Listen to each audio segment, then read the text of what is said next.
Start ಮಾಡಲಾ?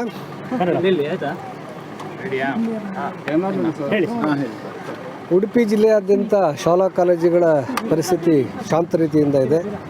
ಕೆಲವು ಶಾಲೆಗಳಲ್ಲಿ ಹಿಜಾಬ್ ಹಾಕ್ಕೊಂಡು ಬಂದಿರೋದನ್ನು ಅವರ ಆಡಳಿತ ಮಂಡಳಿಗಳು ಹಾಕ್ಕೊಂಡು ಬರಬಾರ್ದು, ಹೈಕೋರ್ಟ್ ಆದೇಶ ಪಾಲನೆ ಮಾಡಿ ಅಂತ ಹೇಳಿದ್ದಾರೆ. ಅದಕ್ಕೆ ಕೆಲವರು ವಾಪಸ್ ಹೋಗಿದ್ದಾರೆ. ಕೆಲವರು ಇಷ್ಟ ಇರೋರು ಹಿಜಾಬ್ ತೆಗೆದು ಸ್ಕೂಲ್ ಕಾಲೇಜಿಗೆ ಅಟೆಂಡ್ ಮಾಡ್ತಾ ಇದ್ದಾರೆ. ಸರ್, ಜಿಲ್ಲೆಯಾದ್ಯಂತ ವಾತಾವರಣ ಹೇಗಿದೆ ಸರ್? ಕೆಲವು ನಿನ್ನೆನೂ ಕೂಡ ಇಲ್ಲಿ ಇದೇ ರೀತಿ ಬಿಗುವಿನ ವಾತಾವರಣ ಸೃಷ್ಟಿಯಾಗಿತ್ತು.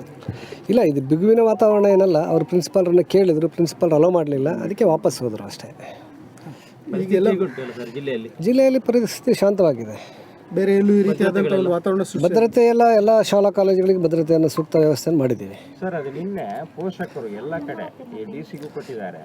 ಅದು ಮಿಸ್ಇಂಟರ್ಪ್ರಿಟ್ ಆಗಿದೆ, ಡಿಗ್ರಿ ಕಾಲೇಜ್ ಅನ್ವಯ ಆಗೋದಿಲ್ಲ, ಪೊಲೀಸ್ ಇಲಾಖೆ ಕೂಡ ಅದನ್ನು ಇದು ಮಾಡ್ತಾ ಇದೆ, ಕನ್ಫ್ಯೂಸ್ ಮಾಡ್ತಿದೆ ಅಂತ ಹೇಳ್ತಿದ್ದಾರೆ. ಇಲ್ಲ, ಎಲ್ಲಿ ಸಮವಸ್ತ್ರ ಧರಿಸುವ ನೀತಿ ಇದೆಯೋ ಯಾವ ಶಾಲೆ ಕಾಲೇಜುಗಳಲ್ಲಿ ಅಲ್ಲಿ ಸಮವಸ್ತ್ರ ಧರಿಸಿಯೇ ಬರಬೇಕು ಅಂತ ಅಷ್ಟೇ. ಬೇರೆ ಡಿಗ್ರಿ ಕಾಲೇಜ್ಗಳಲ್ಲಿ ಇಲ್ವಲ್ಲ ಸರ್?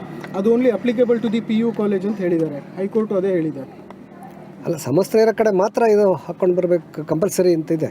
ಸಮವಸ್ತ್ರ ಇರೋ ಕಾಲೇಜ್ಗಳಿಗಿಲ್ಲ ಸರ್, ಮೆನ್ಷನ್ ಆಗಿಲ್ಲ ಅದು. ಅದರಲ್ಲಿ ಆದೇಶ ಒಂದ್ಸರಿ ನೋಡ್ಬೇಕು. ಇನ್ನೊಂದ್ಸರಿ ನಾಳೆ MGM ಕಾಲೇಜ್ ಸರ್ ನಾಳೆ ಓಪನ್ ಆಗುತ್ತೆ. ಎಕ್ಸಾಮ್ಸ್ ಇದೆ, ಏನು ಸಮಸ್ಯೆ ಇಲ್ಲ ಸರ್. ಈ ಕಾಲೇಜಿನ ಸಿಚುವೇಶನ್ ಅಂತ ಹೇಳಿ ಸರ್, ಏನಾಯ್ತು ಅಂದರೆ ಮೀಟಿಂಗ್ ಮಾಡಿದರೆ ಏನು ಬೆಳಿಗ್ಗೆಯಿಂದ ಇಲ್ಲಿ ಈ ಕಾಲೇಜ್ ನೀವು ಇಲ್ಲೇ ಅವರು ಅಲೋ ಮಾಡಿ ಅಂತ ಕೇಳ್ಕೊಂಡ್ರು. ನಾವು ಹಿಜಾಬ್ ಜೊತೆಗೆ ಅಲೋ ಮಾಡಿ ಕಾಲೇಜಲ್ಲಿ, ಈ ಕಾಲೇಜಲ್ಲಿ ಸಮವಸ್ತ್ರ ಇಲ್ಲ, ಅದಕ್ಕೋಸ್ಕರ ಹಾಕ್ಕೊಂಡು ಬಂದಿದ್ದೀವಿ ಅಂತ.